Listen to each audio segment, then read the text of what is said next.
श्री स्वामी समर्थ. जय जय स्वामी समर्थ.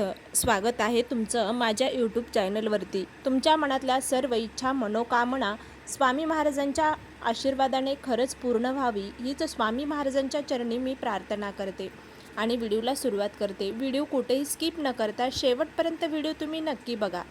जर तुम्हाला व्हिडिओ आवडला तर व्हिडिओला लाईक, शेअर आणि सबस्क्राईब करायला मात्र विसरू नका. नित्यनियमाने दररोज आपण स्वामींची सेवा करत असतो, पण नित्यसेवेमध्ये स्वामींचा हा मंत्र दररोज म्हटल्याने खरंच एक पॉझिटिव्ह एनर्जी आपल्या मनामध्ये निर्माण होते. स्वामी समर्थांचा तारक मंत्र मनाला शांतता देते, भीती कमी करतो आणि भक्ताला धैर्य देतो असं मानलं जातं. पण हा मंत्र कधी, कसा, काय फायदे आहेत त्या मंत्राचे, अनुभव, कोणत्या चुका टाळाव्यात हे आपण या व्हिडिओमध्ये जाणून घेणार आहोत. तर तारक मंत्र अतिशय पवित्र मानलं जाणारं, मन शांत करणारं, मन एकाग्रता वाढवणारे हा तारक मंत्र. तारक मंत्र म्हटल्याने आपल्या जीवनातल्या बऱ्याचशा अडचणी कमी होतात. आजारपण असेल, मुलं ऐकत नसतील किंवा काही अडचणी असतील तर या तारक मंत्र दररोज नित्यनेमाने सकाळी आणि संध्याकाळी म्हणा. नक्कीच तुम्हाला लवकर अनुभव आल्याशिवाय राहणार नाही. तर तारक मंत्र कधी आणि किती वेळेस म्हणायचा? शक्य असेल तर सकाळी लवकर उठून आंघोळ वगैरे झाली, देवपूजा झाली की 11 वेळेस तारक मंत्र म्हणावा. त्यानंतर तुम्हाला जर खरं सकाळी वेळ मिळत नसेल तर संध्याकाळच्या वेळी म्हणजे दिवे लावण्याच्या वेळेस तारक मंत्र म्हणावा. तारक मंत्र अतिशय प्रभावी असा हा तारक मंत्र आहे. तुमच्या घरामध्ये एखादी व्यक्ती सतत आजारी पडत असेल तर तिला तारक मंत्राचं जे पाणी आहे ते द्यावे. तर ते पाणी कसे तयार करायचे? तर सर्वात प्रथम आपल्याला देवघरासमोर बसायचं आहे. आसन टाकून बसा. एक ग्लास स्वच्छ पाणी, प्यायचं पाणी घ्यायचं आहे. उजवा हात त्या पाण्यावर ठेवायचा आहे आणि 11 वेळेस तारक मंत्र म्हणायचा आहे. तर आता ते पाणी एक पाणी म्हणून नाही तर एक तीर्थ तयार होईल. कारण जे आपण काही तारक मंत्र म्हटलेलं आहे, तारक मंत्राचा प्रभाव त्या पाण्यावरती पडेल आणि त्या आजारी व्यक्तीला ते पाणी प्यायला द्या. बराचसा आजार त्याचा कमी होण्यास मदत होईल. मुलं चिडचिड करत असतील तर त्यांना देखील हे पाणी तारक मंत्राचं नक्की द्या. नक्कीच तुम्हाला अनुभव आल्याशिवाय राहणार नाही. दुसरी गोष्ट म्हणजे आपण बाहेर चाललेला असेल तर त्यावेळेस आपल्याला एक गोष्ट लक्षात ठेवायची आहे. ते म्हणजे आपण दररोज नित्यनेमाने तारक मंत्र म्हणत असतो. संध्याकाळच्या वेळेमध्ये तारक मंत्र 11 वेळेस म्हणायचं आहे. 11 वेळेस तारक मंत्र म्हणत असताना सर्वात प्रथम अगोदर आपल्याला एक अगरबत्ती लावायची आहे आणि मग तारक मंत्र म्हणायचं आहे. ती अगरबत्ती पूर्ण संपेपर्यंत तारक मंत्र म्हणा आणि त्याची जी धूप आहे म्हणजेच त्याचं जे चूर्ण आहे अगरबत्तीचा ते एका पुडीत बांधून ठेवा. ज्यावेळेस तुम्ही महत्त्वाच्या कामासाठी बाहेर जाताल ना त्यावेळेस तो अंगारा तुम्हाला लावायचा आहे कपाळावरती. खरंच खूप फायदेशीर असा ठरला जातो हा अंगारा. रोज तारक मंत्र म्हणल्याने आपल्याला एक नवीन पॉझिटिव्ह एनर्जी प्राप्त होते. त्याचबरोबर मनात सतत भीती, अस्वस्थ मन होत असेल तर ते दूर निघून जाते, म्हणजेच भीती कमी होते. खूप मोठी अद्भुत अशी या मंत्राची शक्ती आहे.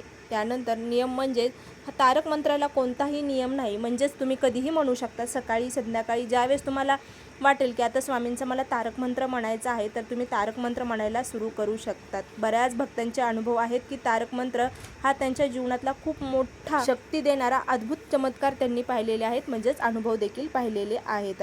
तारक मंत्र हा नित्यनेमाने सकाळी आणि संध्याकाळी दररोज म्हणावा. म्हणत असताना श्रद्धेने म्हणावा, म्हणजे श्रद्धा, विश्वास आणि संयम ठेवावा. घाई करू नका, स्वच्छ मनाने म्हणावा. इतरांचा अपमान करून किंवा कोणाला दुखवून हा मंत्र म्हणजे म्हणू नये. स्वामींच्या फोटोसमोर किंवा मूर्तीसमोर शांत मन एकाग्रता करून हा मंत्र म्हणावा.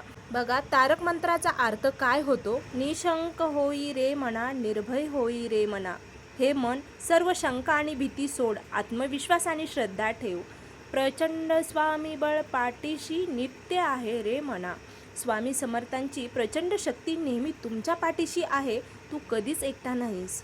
अथर्क अवधूत हे स्मृतिगामी. स्वामी समर्थ हे अशा द्रव्य शक्तीचे रूप आहेत की त्यांच्या विचारही पूर्ण समजत नाहीत. अशक्य ही शक्य करतील स्वामी.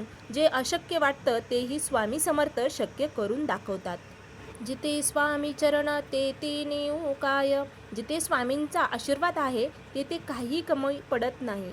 स्वयंभक्त प्रारब्ध घडवी ही माय. स्वामी स्वतः आपल्या भक्ताचा प्रारब्ध नशीब बदलण्याची शक्ती ठेवतात.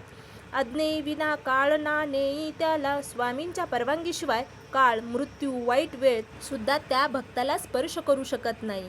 परलोकी ही ना भीती तयाला. असा भक्त या जगातच नाही तर मृत्यूनंतरही निर्भय आणि सुरक्षित राहतो. उगीच भीतोस भय हे पळू दे. तू विनाकारण घाबरत आहे ती भीती दूर कर. वसेयंतरी ही स्वामी शक्ती कळू दे. तुझ्या आतच स्वामींची शक्ती आहे हे तू ओळख. जगी जन्म मृत्यू असे खेळ ज्यांच्यासाठी जन्म आणि मृत्यू हे फक्त एक खेळ आहे, अशी महान शक्ती स्वामींकडे आहे.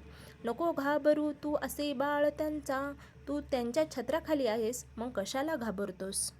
खरा होई जगा श्रद्धेसहित.